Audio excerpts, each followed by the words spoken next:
And Dr. Rohit is our next speaker, and he is going to be talking on Duane syndrome. And beyond that, I will not be changing the sequence anymore. So, am I audible? Yes. Thank you, Dr. Chitra, for the kind consideration. And I'll be talking on managing Duane syndrome. There is a huge management dilemma when it comes to Duane syndrome. The etiology more or less is common for all cases of Duane's, but the variety of presentation is so huge that actually we always keep saying that the surgery should be a case-based approach. So I'll just show you the etiology. It's subnormal lateral rectus innervation from the sixth nerve nucleus, nil or subnormal. The LR then gets abnormal innervation from the third nerve. Branches of the medial rectus to the medial rectus get diverted to the lateral rectus. Due to this, there is some subnormal innervation to the medial rectus also. And subsequently, over time, there are going to be secondary muscle changes like medial rectus fibrosis, or if there is significant hypertrophy, vertical recti contracture. So this is the common etiology, but the presentations, but how it moves causes all these variety of presentations. Now, each case requires, therefore, a different approach. The aim is to reduce the deviation in primary position, to eliminate significant head posture, disfiguring retraction or upshoots and downshoots.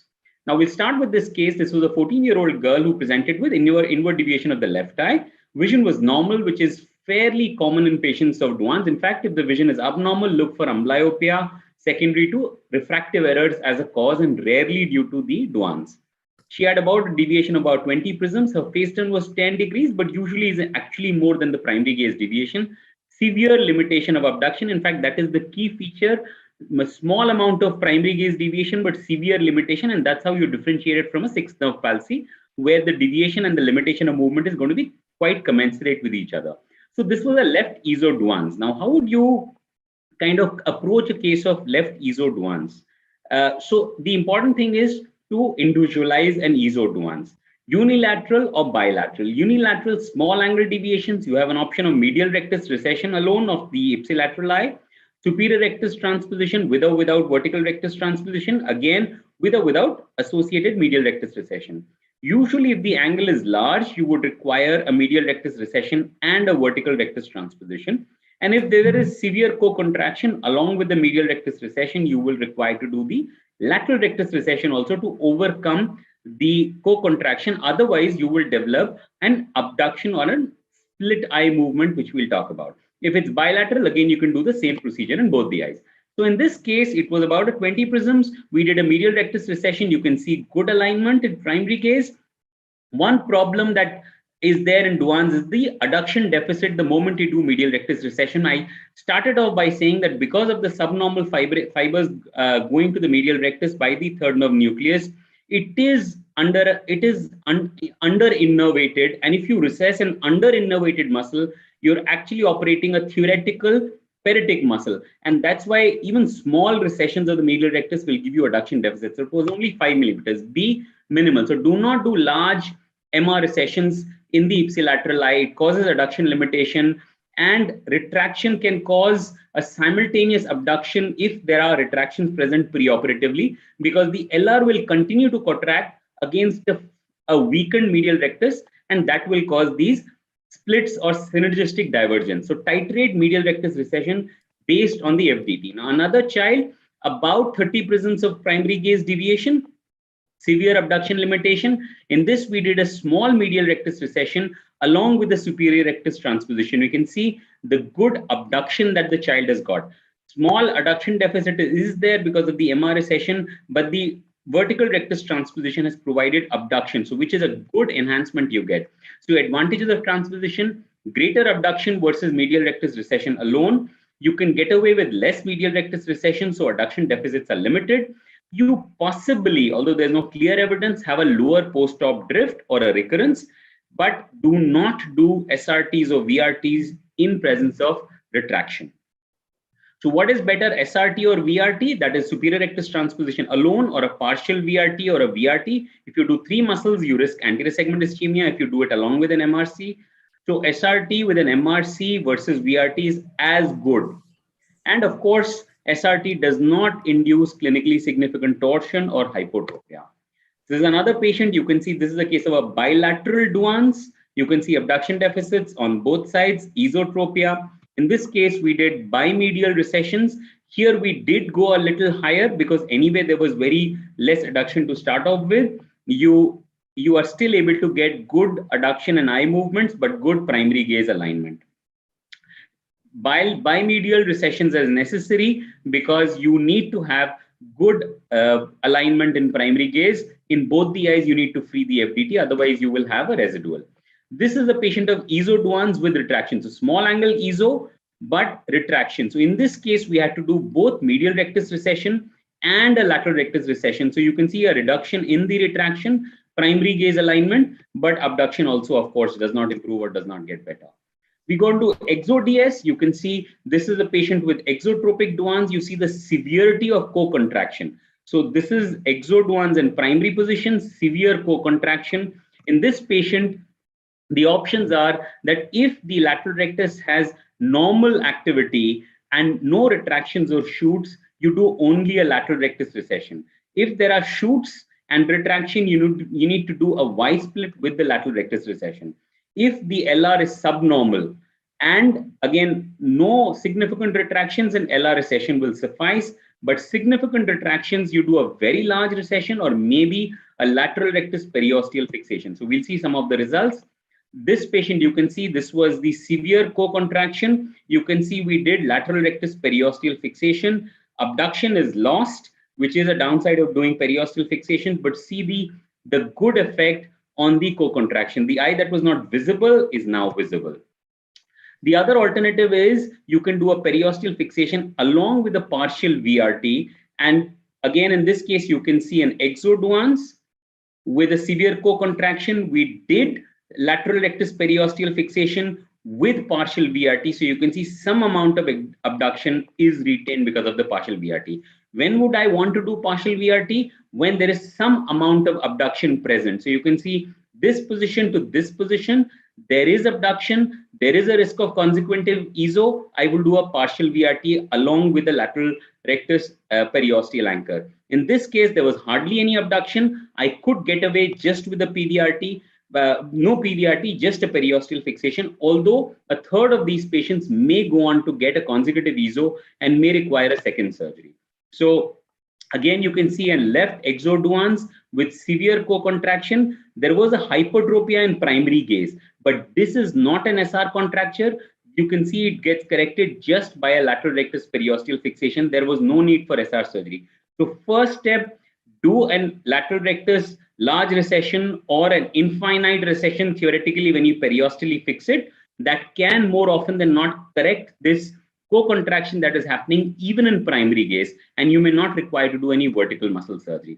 So the advantages of periosteal fixation are that, of course, it is reversible. It permanently disinserts the lateral rectus from the globe, which eliminates the miswiring or the co-contraction. There is no risk of globe perforation in attempting to pass the sutures through very posteriorly in the sclera, and it will prevent a muscle reattachment to the globe like in a free myectomy, and also you can combine with adjustable partial VRTs to give more predictable outcomes. A Y split is used in large recessions to prevent shoots. It stabilizes the globe and prevents the muscle or the globe from slipping on a tight LR. And finally, ortho-Duans, you can say this patient aligned in primary gaze, not too much retraction, no surgery. Ortho-Duans, you operate only for shoots or retraction. So if there is retraction, you will do asymmetric MR and LR recession in the same eye so that you do not induce any strabismus. And if there is no retraction, in ortho-Duans, do not do anything.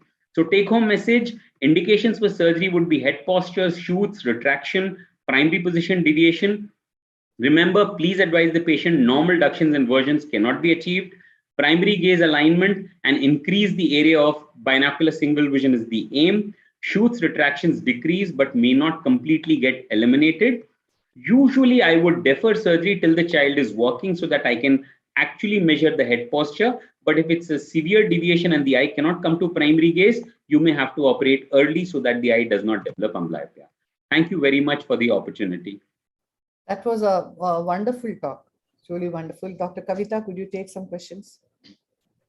Sir, great step-by-step when to do, what not to do, all that is wonderful. Is there any role of operating on the normal eye? Like you have Duane's in one eye and you feel, is there any role? Because I mean, I haven't done it personally at all, but is there, do you ever recommend, or is there any situation where? So I would operate the other eye only even unilateral Duane's. If there is a very large angle, I'll need to do both the both medial recti. But now I would say that I have started doing MR and SRTs, which corrects a very large deviation. And I would say that, I mean, this is a personal experience, and I know we have seniors here, including Dr. Surendran. But in my experience, the medial rectus is even mildly tight in small exoduans. So I would say in an esoduans, you are always going to have a tight medial rectus. The FDT will always be positive. So you would have to recess the medial rectus of the ipsilateral eye. So if you can manage if you manage the correction with one MR recession, I would do that. If after doing one medial rectus, there is a residual, I could go ahead and do the other eye medial rectus. If it's a small residual, if it's a large residual, I would do a superior rectus transposition in that case. And in the first stage, I would probably, for large angles, do MR recession with an SRT. So primary surgeries, I would rarely go on to do other eye medial rectus unless it's like part of a bimedial recession that I'm planning. So in other words, we have to treat the cause, like for Yes. in advance, you have to, unless you treat it, it doesn't work. Thank you, sir. SG ma'am, any inputs, ma'am? I wanted to ask Dr. Rohit, when he does the SRT, does he posterior fixate it also? Do you posterior fixate your SRTs, or you just do a simple SRT? So I learned after burning my fingers. I mean, I have heard Ramesh speak that he does PFS, posterior fixation, but I've burnt my fingers in Duane's. I had to undo 2 children whom I had done an SRT. So in Duane's, I don't put a posterior fixation. For 6th nerve, when I'm doing an SRT, I put a posterior fixation. But for Duane's, I do not. I mean, it's just that after burning my fingers, I just stopped putting PFS for Duane's. Is there a role of inferior oblique recession for tackling severe upshoots? So we do see inferior oblique overactions in children with Duane's, and one needs to differentiate the presence of IO overaction with the shoots. So a couple of things. One, that if you start the eye with a little hypotropic position and you bring it in adduction, you can maybe able to even catch the down shoots. Usually there is going to be if there is an upshoot, there's bound to be a downshoot. It sometimes is that there is a predominance of, it's kind of tending to go up instead of down, but you start the eye in slightly hypotropic position from primary gaze. As you bring it to adduction, you'll get the downshoot. And the second thing is to follow the way the eye is moving, going up. So if it goes up gradually, it's an IO overaction. If it suddenly slips up, it's a shoot. So if there is an IO present, you would go ahead and do an IO recession. But if it is just a shoot, there is no reason to do an IO weakening procedure, because you may just induce a superior oblique overaction and an A pattern in the subsequent post-op period, which would be very, very disastrous. And sir, how do you choose full versus partial SRT? Is it based on? So I don't do partial SRTs. I mean, earlier we used to do partial VRTs to reduce the risk of anterior segment ischemia if you're doing a medial rectus along with that.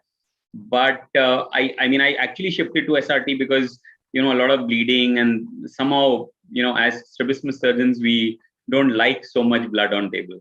So I actually shifted to SRT. So if it's a small angle, either SRT or MR recession. If it's a larger angle, SRT with plus minus MR recession, depending upon the amount of deviation. But I would not do a partial SRT rarely. If there is a residual after MR recession with SRT, I would go on to the medial rectus of the other eye.